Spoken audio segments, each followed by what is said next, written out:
Good morning. It's like 6 o'clock. I just got up. I really want cereal really bad. I don't have any milk, so we're gonna go down to the store and buy some milk.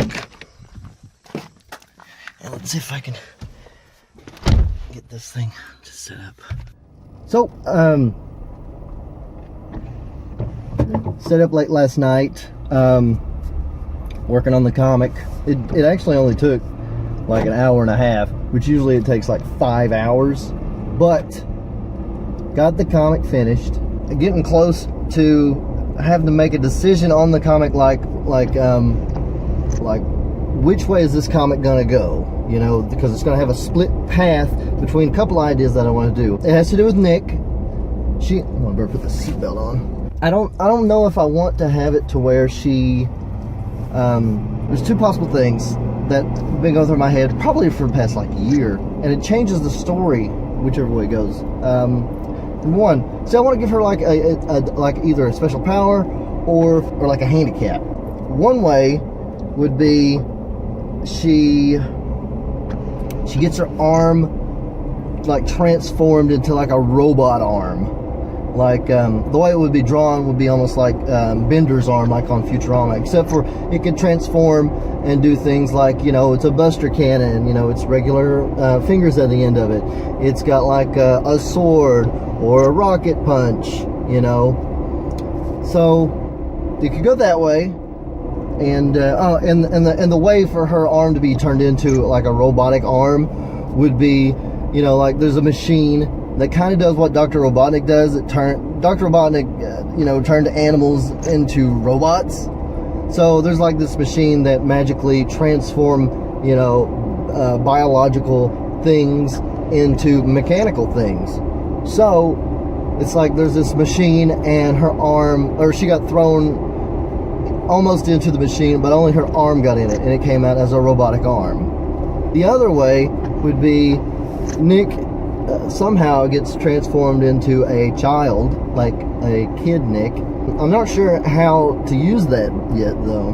Would she have her memories of being an adult, and her only hindrance is being shorter, and everyone thinking she's young?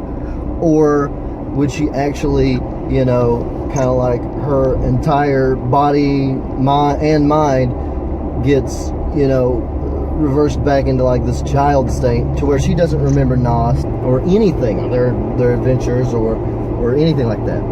So I'm not sure if it should be one or the other. I'm not sure how I would use her being a child. I'm not sure how I would actually use that one. But it's just so fun to draw a kid Nick. Like, I really have fun drawing it. I think it's adorable. Like, remember, if you watched my make a webcomic video, the second one, you know that I don't write ahead. I've just got a couple of ideas on where to go, but I have no idea right now. I have no idea like who's going to be at, you know, this hideout. What type of group of people are they? What are their names even, or character designs? Which I should probably work on the character designs at least. You know, what this place is called, or what does it look like. Or even what's going to happen when Nasa Nick and Neil Browman get there. Like, it's getting a little, I get a little nervous when I don't know, because right now I don't know what's going to happen in the story. But I get kind of nervous about it, and it's like this week I didn't think of anything for the story this week until right at the last second. I had no ideas, absolutely none. Friday rolls around and I'm super nervous because, you know, it's getting to some important parts in the story, and I don't even know what's going to happen. And I feel like the tail end of the last chapter was dragging, and now I'm starting to feel like this chapter is dragging. But I just want to tell a good story. But I'm not sure if actually doing this, you know, spur of the moment improvisation writing is going to be the right thing for it, because it's like times like right now. Last page or 2 pages ago, there's something that was said that I wish I didn't say, because I would have liked to have checked, because there's something I can't do on the next page because of that. So, because there's no planning on the story. But you know, that's kind of the fun of it. And Bad Music Zombies was done mostly like that until it got to the very end, and then the very end was kind of structured out. But I went back and read through it because I was thinking about going through and maybe redrawing the first chapter for fun, or seeing if I should color the whole thing for fun. But I think the old art and the black and white, I mean, it's good enough to be left alone. I mean, the first chapter looks pretty bad, you know, character design wise. Nothing was on model, but, well, nothing's on model now. I can't keep on model no matter what. But it's fun looking back at it.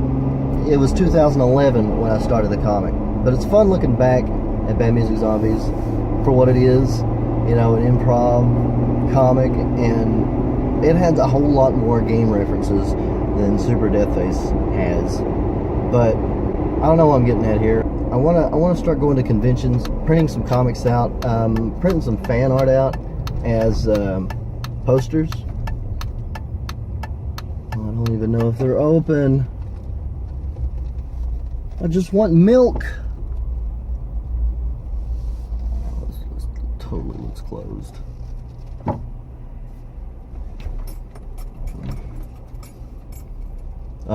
Oh, it's 7 o'clock. She just opened. Be right back and get some milk.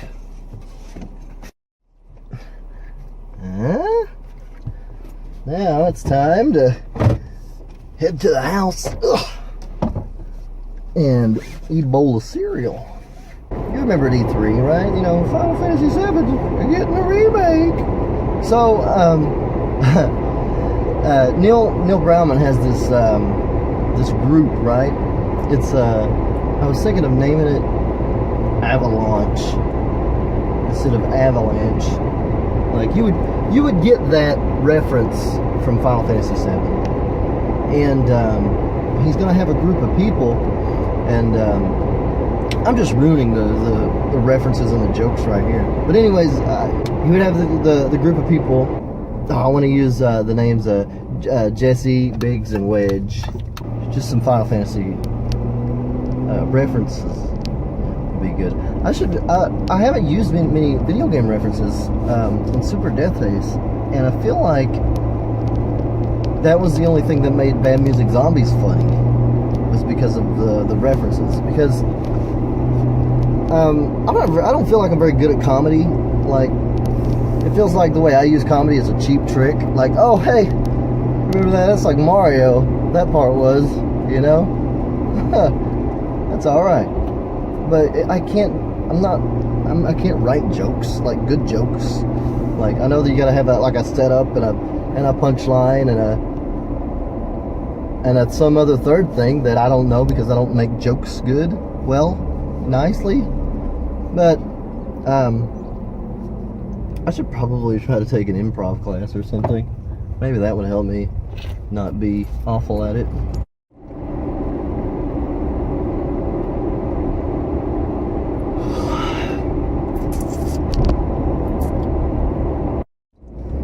Well, I've made it back to the house with my milk.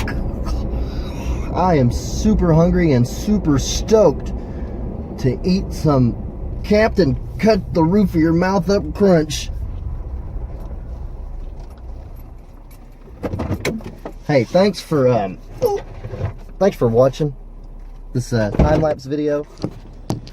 And I better turn it off. And thanks for looking at my ugly mug for a few minutes. If you like watching me draw this, you should go check out the comic at badmusiczombies.com. The page should be up by the time this video is posted. And now I've got to be quiet because Nick is asleep and I don't want to wake her up. And West and my son, he should be asleep too. Squeaky door.